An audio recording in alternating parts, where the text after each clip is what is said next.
Hello everyone, welcome to lesson 135. Today's lesson happens to be the longest of the entire workbook. And we do have two 15-minute practices today. So I will bookmark where the meditation begins. Lesson 135, if I defend myself, I am attacked. Who would defend himself unless he thought he were attacked, that the attack were real, and that his own defense could save himself? And herein lies the folly of defense. It gives illusions full reality and then attempts to handle them as real. It adds illusions to illusions, thus making correction doubly difficult. And it is this you do when you attempt to plan the future, activate the past, or organize the present as you wish. You operate from the belief you must protect yourself from what is happening because it must contain what threatens you. A sense of threat is an acknowledgement of an inherent weakness, a belief that there is danger which has power to call on you to make appropriate defense. The world is based on this insane belief, and all its structures, all its thoughts and doubts, its penalties and heavy armaments, its legal definitions and its codes, its ethics, its leaders, its gods, all serve but to preserve its sense of threat. For no one walks the world in armature, but must have terror striking at his heart. Defense is frightening. It stems from fear. Increasing fear, each defense is made. You think it offers safety, yet it speaks of fear made real and terror justified. Is it not strange? You do not pause to ask. As you elaborate your plans and make your armor thicker and your locks more tight, what you defend and how and against what. Let us consider first what you defend. It must be something that is very weak and easily assaulted. It must be something made easy prey, unable to protect itself and needing your defense. What but the body has such frailty that constant care and watchful deep concern are needful to protect its little life? What but the body falters and must fail to serve the Son of God as worthy host? Yet it is not the body that can fear, nor be a thing of fear. It has no needs but those which you assign to it. It needs no complicated structures of defense, no health-inducing medicine, no care, and no concern at all. Defend its life, or give it gifts to make it beautiful, or walls to make it safe, and you but say your home is open to the thief of time, corruptible and crumbling, so unsafe it must be guarded with your very life. Is not this picture fearful? Can you be at peace with such a concept of your home? Yet what endowed the body with the right to serve you thus except your own belief? It is your mind which gave the body all the functions you see in it and set its value far beyond a little pile of dust and water. Who would make defense of something that he recognized as this? The body is in need of no defense. This cannot be too often emphasized. It will be strong and healthy if the mind does not abuse it by assigning it roles it cannot fulfill, to purposes beyond its scope, and to exalted aims which it cannot accomplish. Such attempts, ridiculous yet deeply cherished, are the sources for the many mad attacks you make upon it. For it seems to fail your hopes, your needs, your values, your dreams. The self that needs protection is not real. The body, valueless and hardly worth the least offense, need merely be perceived as quite apart from you, and it becomes a healthy, serviceable instrument through which the mind can operate until its usefulness is over. Who would want to keep it when its usefulness is done? Defend the body and you have attacked your mind, for you have seen in it the faults, the weaknesses, the limits, and the lacks from which you think the body must be saved. You will not see the mind as separate from bodily conditions, and you will impose upon the body all the pain that comes from the conception of the mind as limited and fragile, and apart from other minds and separate from its source. These are the thoughts in need of healing, and the body will respond with health when they have been corrected and replaced with the truth. This is the body's only real defense. Yet is this where you look for its defense? You offer it protection of a kind from which it gains no benefit at all, but merely adds to your distress of mind. You do not heal, but merely take away the hope of healing. For you fail to see where hope must lie if it must be meaningful. A healed mind does not plan. It carries out the plans it receives through listening to wisdom that is not its own. It waits until it has been taught what should be done, then proceeds to do it. It does not depend upon itself for anything except its adequacy to fulfill the plans assigned to it. In its secure certainty that obstacles cannot impede its progress to accomplishment of any goal that serves the greater plan established for the good of everyone. A healed mind is relieved of the belief that it must plan, although it cannot know the outcome which is best, the means by which it is achieved, nor how to recognize the problem that the plan is made to solve. It must misuse the body in its plans until it recognizes this is so. But when it has accepted this as true, then it is healed and lets the body go. Enslavement of the body to the plans the unhealed mind sets up to save itself must make the body sick. It is not free to be the means of helping in a plan which far exceeds its own protection and which needs its service for a little while. In this capacity is health assured, for everything the mind employs for this will function flawlessly, and with the strength that has been given it, it cannot fail. It is perhaps not easy to perceive that self-initiated plans are but defenses, with the purpose all of them were made to realize. They are the means by which a frightened mind would understand to take its own protection at the cost of truth. This is not difficult to realize in some forms which these self-deceptions take, where the denial of reality is very obvious. Yet planning is not often recognized as a defense. The mind engaged in planning for itself is occupied in setting up control of future happenings. It does not think that it will be provided for unless it makes its own provisions. Time becomes a future emphasis to be controlled by learning and experience obtained from past events and previous beliefs.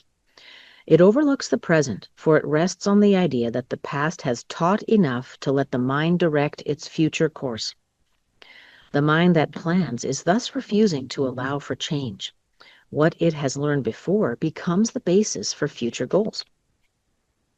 Its past experience directs its choice of what will happen, and it does not see that here and now is everything it needs to guarantee a future quite unlike the past, without a continuity of any old ideas and sick beliefs. Anticipation plays no part at all, for present confidence directs the way. Defenses are the plans you undertake to make against the truth. Their aim is to select what you approve and disregard what you consider incompatible with your beliefs of your reality.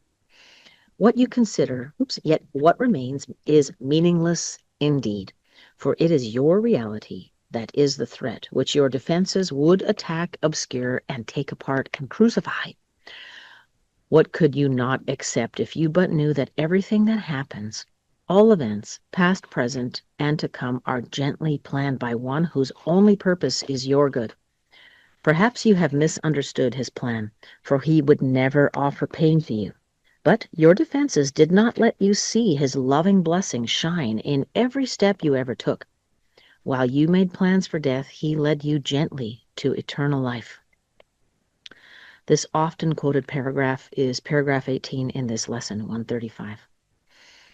Your present trust in him is the defense that promises a future undisturbed, without a trace of sorrow, and with joy that constantly increases as this life becomes a holy instant, set in time but heeding only immortality. Let no defenses but your present trust direct the future, and this life becomes a meaningful encounter with the truth that only your defenses would conceal. Without defenses, you become a light which heaven gratefully acknowledges to be its own, and it will lead you on in ways appointed for your happiness, according to the ancient plan begun when time was born. Your followers will join their light with yours, and it will be increased until the world is lighted up with joy. And gladly will our brothers lay aside their cumbersome defenses, which availed them nothing and could only terrify.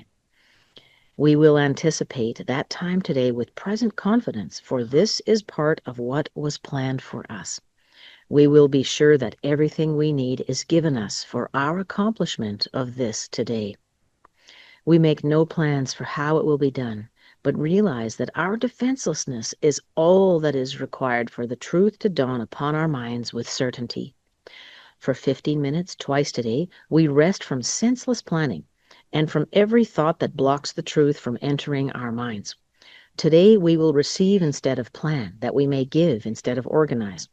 And we are given truly, as we say, if I defend myself, I am attacked. But in defenselessness I will be strong, and I will learn what my defenses hide. The camouflages to our unwillingness, right? Nothing but that. If there are plans to make, you will be told of them. They may not be the plans you thought were needed, nor the answers to the problems which you thought confronted you, but they are answers to another kind of question, which remains unanswered yet, in need of answering, until the answer comes to you at last. All your defenses have been aimed at not receiving what you will receive today. And in the light and joy of simple trust, you will but wonder why you ever thought that you must be defended from release. Heaven asks for nothing. It is hell that makes extravagant demands for sacrifice. You give up nothing in these times today when, undefended, you present yourself to your Creator as you really are. He has remembered you. Today we will remember him, for this is Easter time in your salvation, and you rise again from what was seeming death and hopelessness. Now is the light of hope reborn in you, for now you come without defense to learn the part that you have within the plan of God. What little plans or magical beliefs can still have value when you have received your function from the voice of God himself? Try not to shape this day as you believe would benefit you most, for you cannot conceive of all the happiness that comes to you without your planning. Learn today, and all the world will take this giant stride and celebrate your Easter time with you.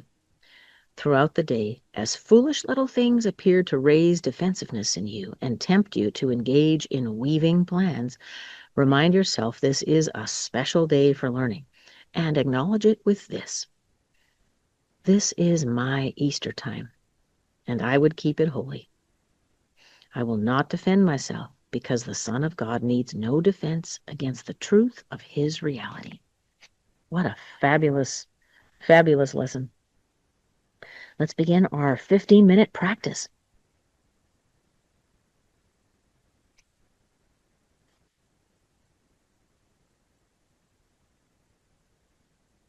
If I defend myself, I am attacked.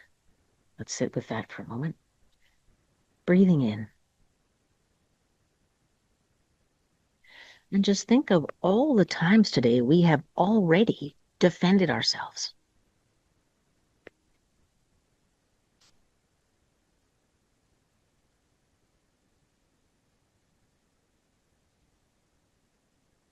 Trying to prove our worthiness, trying to negotiate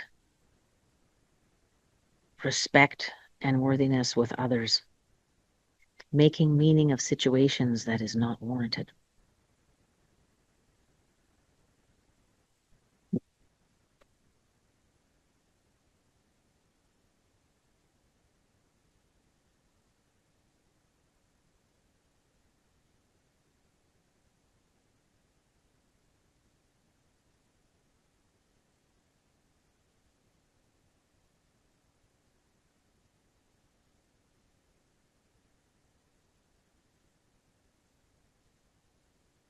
And reminding ourselves, if I defend myself, I am attacked.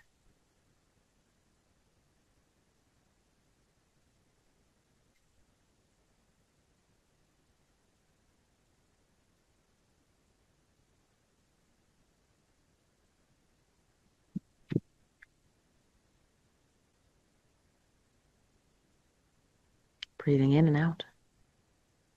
Coming back to the breath and body as we lose focus.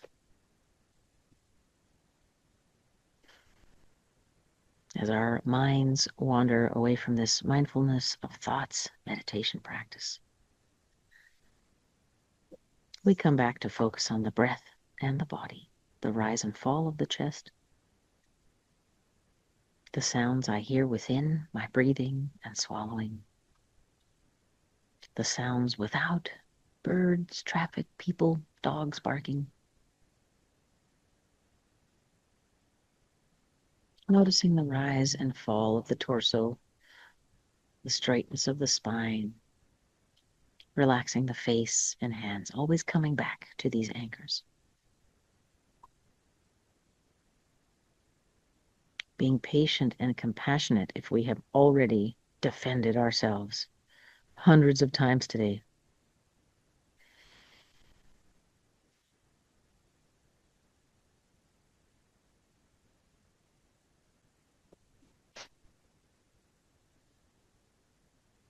And reminding ourselves, in defenselessness, I will be strong. Breathing in defenselessness, I will be strong.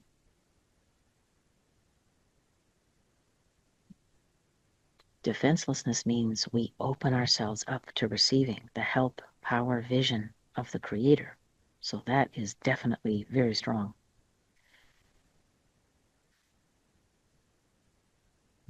We remove ourselves from the private little war we have going on with ourselves, our families, our professional world, the public world.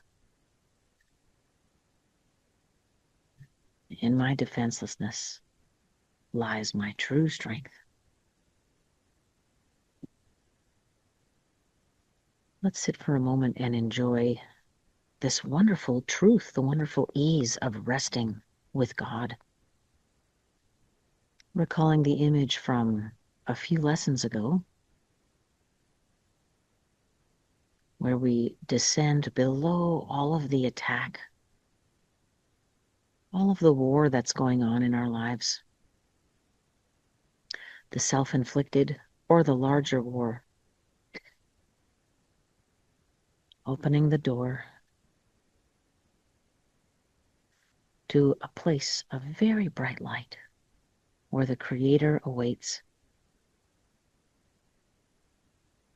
All is clear, all is understood.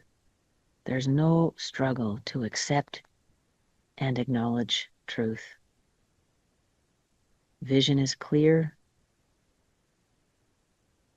and the truth that exists in mystery in this flawed world of ours is also very clear. The millions of hints of it are shining out in brightness in this private place of rest and clarity. In my defenselessness, I am strong. It is this place that Jesus is talking about. This place of connection with the Creator. Removing ourselves from the constant war, fixing ourselves, fixing others, fixing the world around us, fighting against everyone, proving our worth.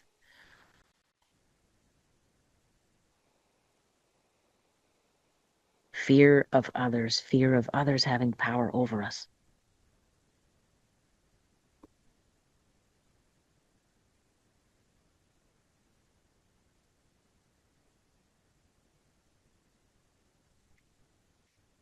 And finally, breathing in, I will learn what my defenses hide. What camouflages to my unwillingness are concealed by my defenses? Fear of not being safe, fear of not being loved, fear of being unlovable, unworthy. Do we even have the self-reflective capacity to interpret ourselves?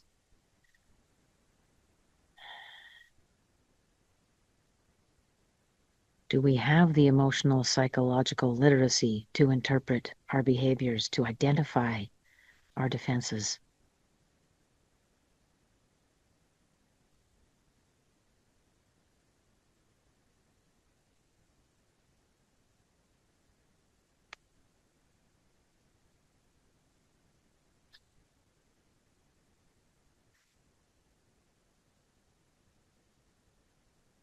Are we steeped in our own righteousness and infallibility and quick to criticize and judge others?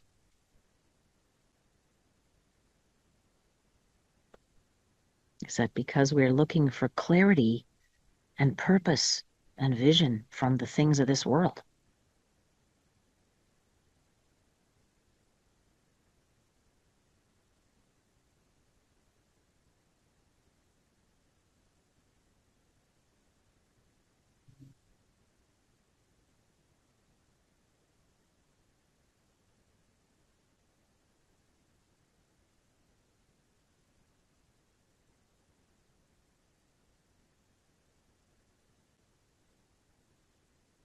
What about fear of safety, fear of abundance, fear of not having enough, fear of not being able to provide? What exactly do we think we need to be happy?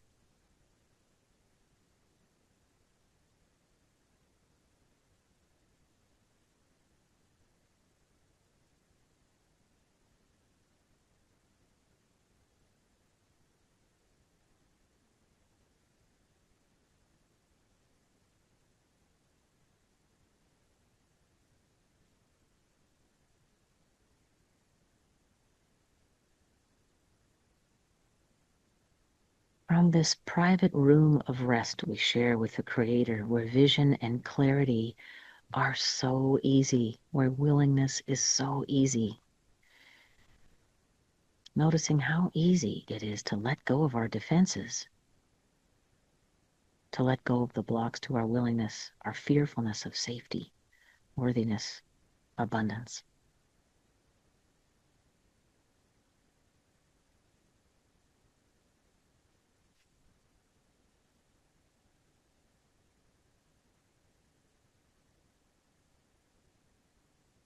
Noticing the rise and fall of the torso if we continue to breathe. Planting the feet firmly on the ground, straightening the spine, relaxing the face and hands and shoulders as we continue this longer practice.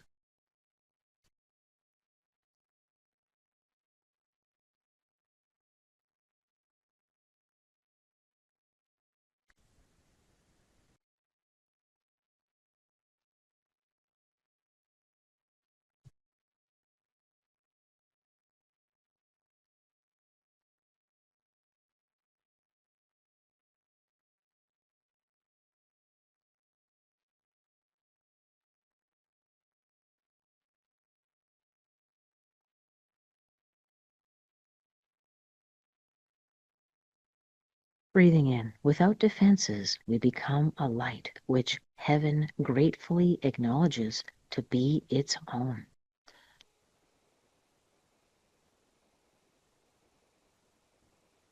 And breathing in, visualize filling ourselves with this light of heaven, acknowledging its strength and power, and how paltry our little defenses and wars appear next to it. How limited, how unfulfilling. Without defenses, we become a light which heaven gratefully acknowledges to be its own.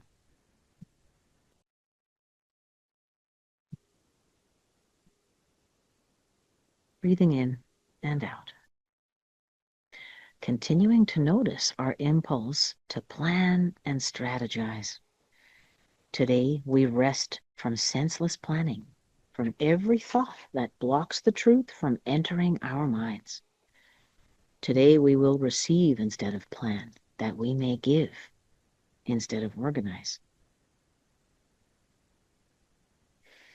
And as we continue to breathe in and out, just noticing our need to leave this wonderful place of rest and clarity, to get on with our lists and bustling, the busyness that prevents us from connecting to this beautiful place of rest.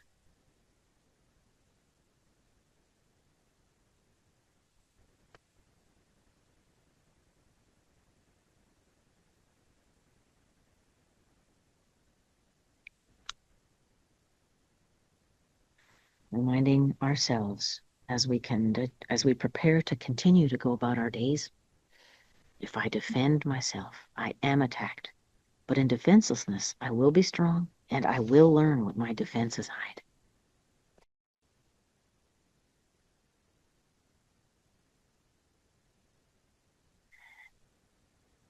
Quieting our minds so that we can be ready to receive word of plans. Not the plans we thought were needed, nor the answers to problems which we thought confronted us, but answers to other kinds of questions, which remain unanswered yet, in need of answering, until the capital A answer comes to us at last.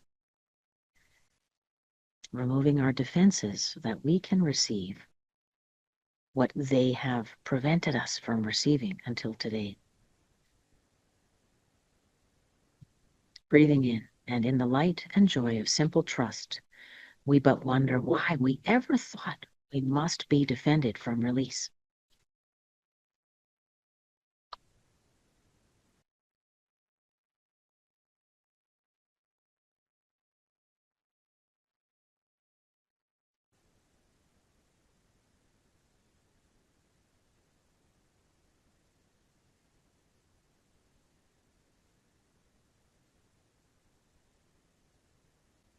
Noticing the joy and peacefulness of this place of rest. Heaven asks for nothing. Breathing in, heaven asks for nothing. Breathing in, we give up nothing. In these times when, undefended, we present ourselves to our Creator as we really are.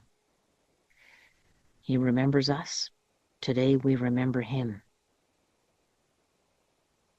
The light of hope is reborn in us, coming without defense to learn the part for you within the plan of God.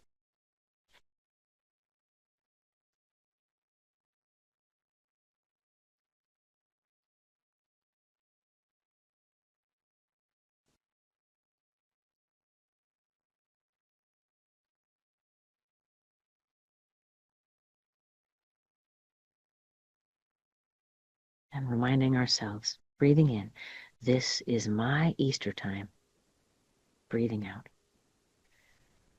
I would keep it holy. Breathing out. Breathing in, I will not defend myself, because the Son of God needs no defense against the truth of His reality. And breathing out. Thank you for joining me today for this wonderful lesson, lesson 135. If I defend myself, I am attacked. I hope you enjoy our practice now and again later today. Bye-bye.